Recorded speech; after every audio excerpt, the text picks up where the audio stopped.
Salve, tifosi azzurri, benvenuti nel nostro canale di notizie, dove vi riportiamo gli ultimi aggiornamenti sul nostro amato club.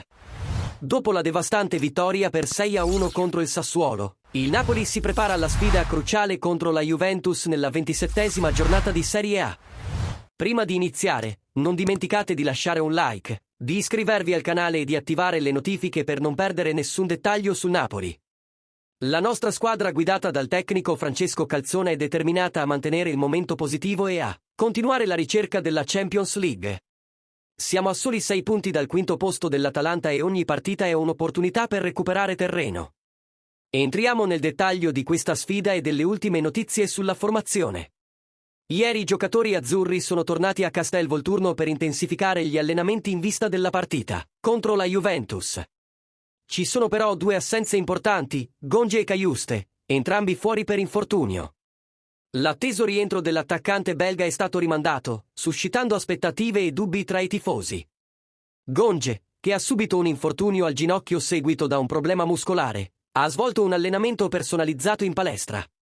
Le ultime informazioni indicano che dovrebbe tornare disponibile venerdì prossimo, in tempo per la partita decisiva contro il Torino.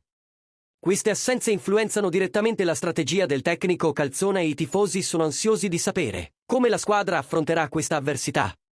Inoltre, discuteremo le tattiche da adottare per battere la Juventus e mantenere vive le speranze di raggiungere il tanto sospirato posto in Champions League.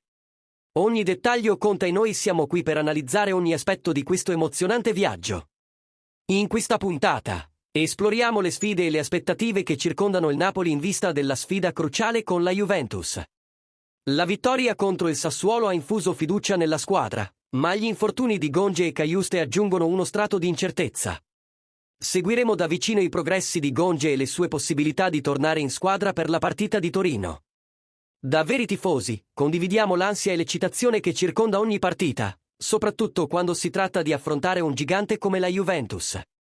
Restate sintonizzati per ulteriori aggiornamenti, analisi tattiche e copertura completa di questo emozionante duello tra Napoli e Juventus.